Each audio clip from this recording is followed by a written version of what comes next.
Good morning and welcome to your Ignite News for Tuesday, November 19th. I'm Neil Reyes. And I'm Marcy Colbert. Here's what's making news.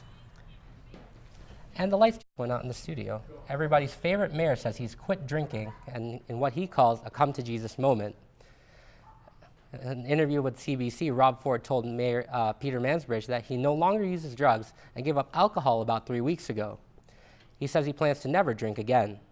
Ford says his council's recent stripping of his powers has cut his staff from 19 people to about 8. He is struggling to function normally as mayor without his full staff. His brother, Councillor Doug Ford, was present for the interview and says that the mayor's main problem was his struggle with his weight. Ford is now going to the gym daily and is on a strict diet.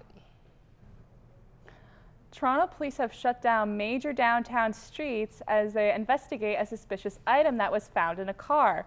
2 men were taken into custody after police found the item in the trunk of the car while using an explosive disposal robot on King Street just west of Peter Street early this morning.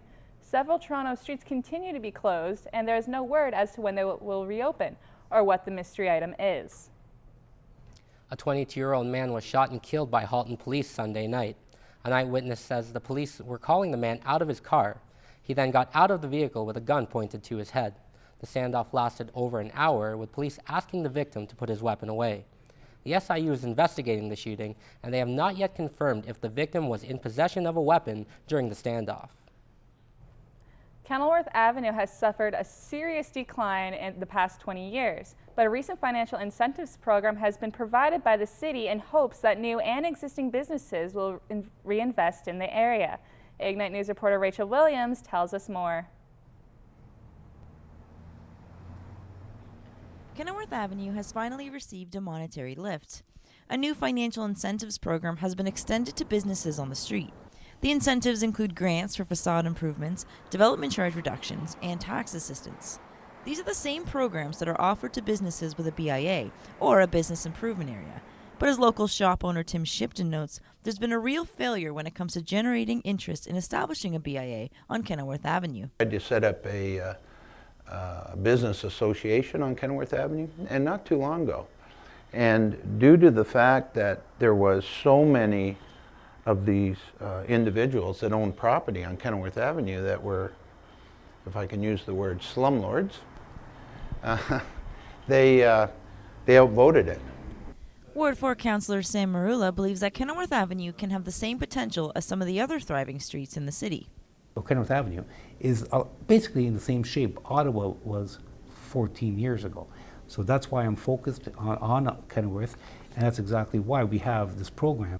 Although Kenilworth Avenue looks incredibly run down, the story hasn't been all bad. The Centre Mall revamp was the biggest to take place in the Lower East End at $150 million. There have been a lot of other developments in the last 15 years, including the new fire hall and the renovations at the Kenilworth Library. But for the most part, the street is in dire need of urban development. General manager of East Hamilton Radio, which has been a staple on the street, says there are ways for businesses to find success in a suffering neighborhood. If you give them a reason to come, they will, and I think that's important for business owners along there that want to start up a business, especially with the incentives that are going on right now. For the last 20 years, Kenilworth Avenue has been ignored. The city hopes that their new financial incentives program will inspire new businesses to invest in it once again. Reporting for Ignite News, I'm Rachel Williams.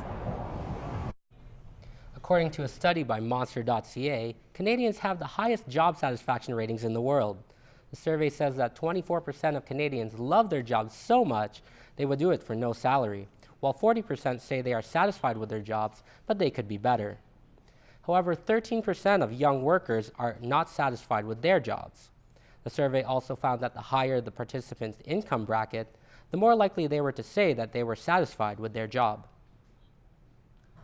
WalkSmart collaboratives with United Way Fundraiser so students can donate money at the school. Reporter Ashley Zagato has more on the story. Imagine waking up Christmas morning to nothing under your Christmas tree, nothing to look forward to, no warm clothes or food. WalkSmart has collaborated with United Way to create a fundraiser here at the college so that students are able to donate. Volunteers from the WalkSmart program agreed to help out with the fundraiser by selling hot chocolate and popcorn to students at Mohawk College who make a donation to the fundraiser. For every $2 donation, students will receive a sheet of tickets they can use for various prizes in a raffle. These prizes range from gift baskets to Christmas baskets and more. Sean Marenka, who is the student coordinator for the WalkSmart program, explains the collaboration between WalkSmart and United Way. It's always been a great charity in the Hamilton area especially, and we always just love giving as much as we can to them, helping out whenever possible. We've been donating to United Way since before I was even working here, right? So it's been a couple of years at least. So yeah, it's just they're always super friendly and super nice, and it's always just a great charity to donate to. A mechanical engineering student named Evan Miskus said why he donated. Well, I figure it's a good cause. $2, get some popcorn, get some tickets for a prize. Everybody wins. Why wouldn't I? Another student studying mechanical engineering named Ian Farquharson tells us what he did with the extra change in his pocket. I had extra change and figured I might as well help out these guys here with their program. It only takes pocket change to change someone's Christmas this winter. Reporting for Ignite News, I'm Ashley Segato. Mayor Rob Ford says he has quit drinking. A suspicious package was found in downtown Toronto. The SIU is investigating a fatal police shooting in Halton Region, and Canadians are the happiest workers in the world, according to a new survey.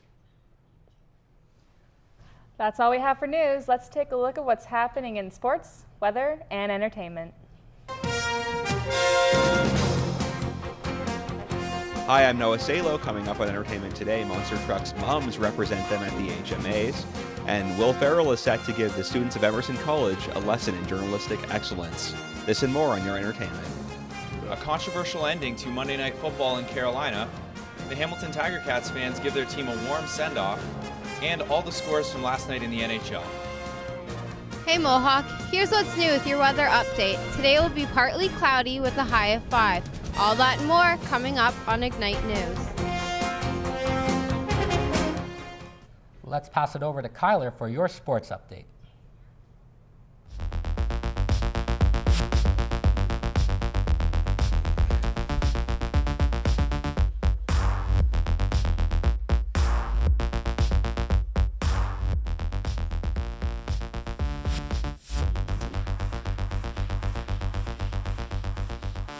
Thanks, Neil. In Monday Night Football, the Carolina Panthers beat the Patriots 24-20 to improve to 7-3 on the season. The game had a bizarre ending as referees initially threw a penalty flag on the final play that would have given Tom Brady one last chance to score a winning touchdown from the 1-yard line with no time left. The penalty was eventually called back, and the Panthers emerged victorious for the 6th straight game. Cam Newton continued his solid play, throwing for 3 touchdowns and 0 interceptions. He also rushed the ball 7 times for 64 yards. In the CFL, the Hamilton Ticats will begin their journey to Saskatchewan to take part in the 101st Grey Cup. Fans have been invited to the team's business office at 1 Jarvis Street tomorrow at 4 p.m. to help send them off. Pizza will be on hand to offer free pizza, and Tim Hortons will be there as well for free coffee and Timbits. The Ticats will face the hometown Rough Riders this Sunday. On the ice last night, the Calgary Flames defeated the Winnipeg Jets 5-4 in a shootout to halt the Flames' 6-game winless streak. Flames rookie Sean Monahan scored low on goalie Al Montoya's blocker side in the 8th round of the shootout. Reto Berra made 43 saves for Calgary, who are now 7-11-3. In other NHL action, the Pittsburgh Penguins beat Anaheim 3-1, and Boston defeated Carolina 4-1. That's it for your sports update. Let's go to Noah Salo with your entertainment news.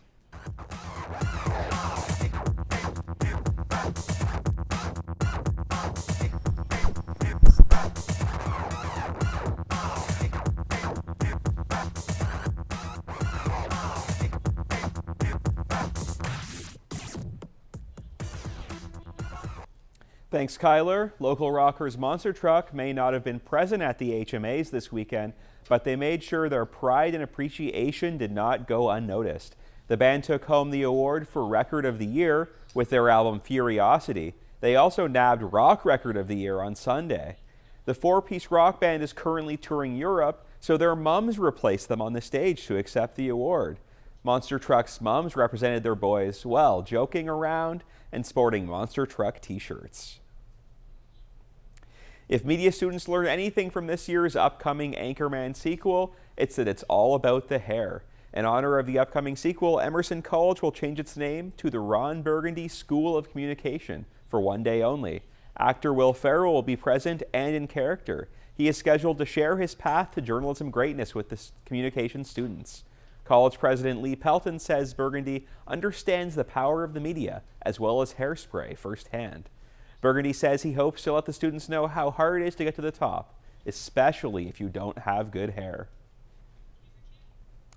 Thor thundered back into theaters over the weekend. Chris Hemsworth returned to the role for the third time after 2011's Thor and last year's The Avengers. Ignite Entertainment reporter Chris Luckett has the review.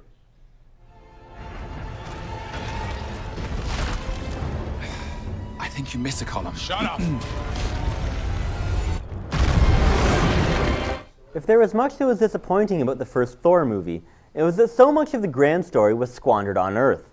The fish-out-of-water scenes of the exiled Thor stuck in New Mexico were amusing, but the best parts of the movie involved the gorgeously realized Asgard and the almost Shakespearean drama of the royal family.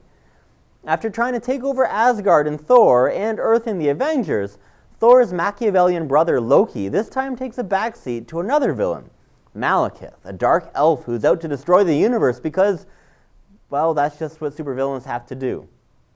The plot involves an ancient liquid called the ether that's basically the essence of darkness and would allow Malekith to destroy the 9 realms, which includes Earth and Asgard.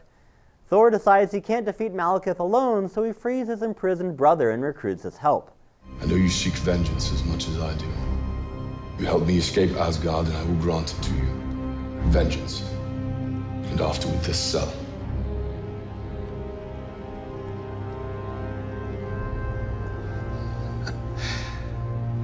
You must be truly desperate to come to me for help. Since Natalie Portman was in the original, her character of Jane Foster has been awkwardly shoehorned into the sequel. Through convoluted turns of the plot, she finds herself infected with the ether, which awakens the long-slumbering Malekith and gives the movie an excuse to bring Foster to Asgard, where her character becomes useless. After Thor and Loki team up to stop Malekith, though, the movie finds its footing. Being freed from the shackles of having to play the villain, the character of Loki is even more amusing. He's a wild card. You can never tell what his true intentions are, and he gets to show why Loki is known as the god of mischief. Asgard feels much more real here than it did in the first Thor, and it's amazing to look at, which is largely due to director Alan Taylor's experience with Game of Thrones. The movie walks a wonderful line between fantasy and science fiction that feels really fresh, skillfully visualizing a blend of space aliens and Norse mythology. Thor: The Dark World is almost as good as the first Thor. While some aspects don't work quite as well as in the original, others work even better this time around. Marvel has figured out the perfect uses for both Thor and Loki in the series. Now if they just give Natalie Portman's character some actual responsibility in Thor 3, the Thor movies may just surpass the Iron Man trilogy. Thor: The Dark World gets 4 stars out of 5. For Ignite Entertainment, I'm Chris Luckett. After the wild success of the first film, choosing the music for the sequel, Catching Fire, was said to be a mini Hunger Games in itself. While the soundtrack to the first film was comprised of folky, melancholic songs, the sequel soundtrack appears to be a more eccentric mix performed by indie artists. The soundtrack includes a range of eerie synth songs coming from the likes of Lorde, The National, The Lumineers, and The Weeknd. Coldplay's Atlas is said to be the lead song, acting as an anthem to fight oppression and the feeling of the weight of the world on one's shoulders. There is no clear victor in these games, aside from the fans themselves. Canadian filmmaker Peter Wintonic died in a Montreal hospital Monday morning at age 60.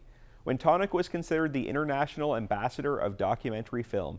National Film Board Chair Tom Perlmutter made a statement commemorating Wintonic. Everyone knew him for his passion, his commitment, his generosity. He created a significant body of work, but his contribution was far greater than the sum of his films. It encompassed a larger view of the documentary as a quintessential to the moral well-being of the universe, he said. Now let's take a look at what's happening at Mohawk and around the city. Now let's take a look at what's happening around campus.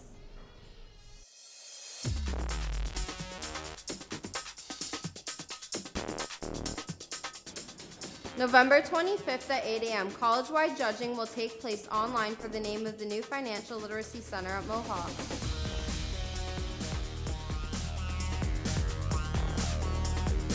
November 26th at 7:30 p.m., Clayton Christensen speaks on disruptive innovation in health and technology. It takes place at the McIntyre Performing Arts Center at Mohawk.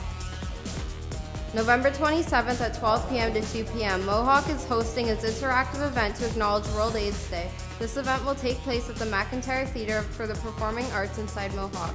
Further details and schedules are to come. That's a wrap for entertainment. Let's check in with Ashley Segato with your weather update.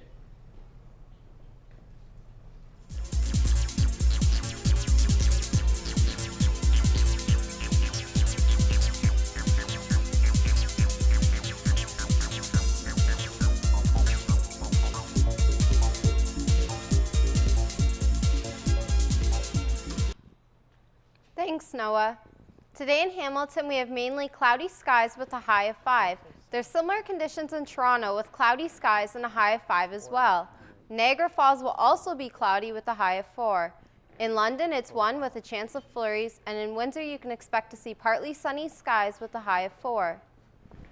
Looking at the next 24 hours in Hamilton, this evening is going to be mainly sunny with a high of 5. Overnight, the skies will be clear with a high of -5. Tomorrow morning, we'll wake up to a sunny sky at -2 degrees. Looking ahead at the next 5 days, tomorrow will be sunny with a high of 5 and a low of -5. Thursday will be partly cloudy with a high of 8. Friday is going to be rainy with a high of 7 and a low of 1. Saturday, we can expect wet snow with a high of 2 and a low of -6. That's all for weather. Let's head back to Neil and Marcy at the news desk.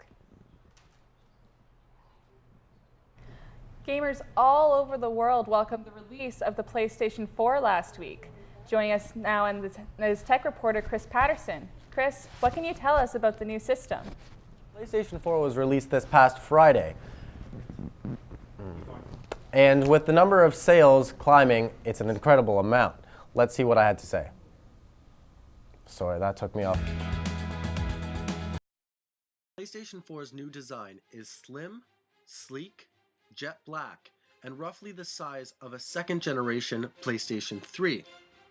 But that's not what the consumers are concerned about. What they want to know, how's the gameplay?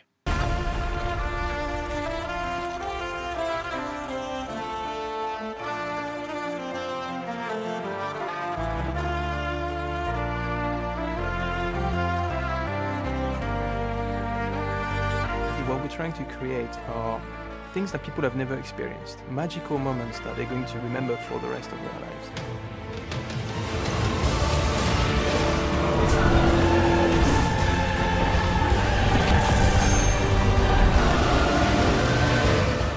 Let's see what some students at Mohawk think. I kind of want to get a PS4 because some of the exclusives I've seen so far are pretty interesting. I'm primarily an Xbox guy because I just like the way the controller feels, and plus my friends are always on it too. So I don't know. I guess I have to see how it looks, how some of the games play, because my friends, they pre-order the PS4, so I'll have probably a nice little taste on it, but it definitely is something I'm interested in. I'm not going to get into a PS4. I don't know. I don't like how there's just getting better and better graphics. You know, I don't like seeing it. It looks too real. You get the uncanny valley and, you know, beauty and imperfection, you know, just like have like it's something a little less more, whoa, you know? As far as Sony's concerned, the PlayStation 4 is the best place to play. And with the number of sales in this past week alone, they're definitely proving a point. The Cooking on a Budget demonstration held in the Arnie last week was a tasty success. Ignite News reporter Casey Wren has the details. Chef Dan Magna showed students how to make themselves good meals without breaking the bank. Well, I mean, I can certainly appreciate what it's like to be a student, and in general, if you can save money and eat something that's good quality and whole ingredients, it's a win-win situation. The meal in question was pumpkin risotto with pork tenderloin, pan-roasted in toasted chili oil. It was exactly as good as it sounds. For anyone interested in making this dish themselves, Magna encourages supporting local businesses when buying ingredients and buying in bulk whenever possible. Well, depending on the type of product that you're buying, if you're buying protein like fish or beef or pork or things of those natures in bulk, you're going to save on average about 15 to 20% of your costs. You're buying them in large quantities. Magna went on to explain that grains, fruits, and vegetables work along the same lines but last longer, so you can save in both money and time. Reporting for Ignite News, I'm Casey Wren. Reuters has revealed that the word selfie is the word of the year for 2013. Selfies, if you don't know, are self-portrait photographs commonly taken using a smartphone. The word itself existed since 2002, but has grown in popularity since it evolved from social media buzzword to mainstream shorthand. Selfie beat out other buzzwords of 2013, like twerk, which gained popularity after Miley Cyrus's performance at the MTV Video Music Awards last August. That's all for your Ignite News today. For more news coverage, check out our website at ignitenews.ca. I'm Neil Reyes. And I'm Marcy Colbert. Thanks for watching, Mohawk.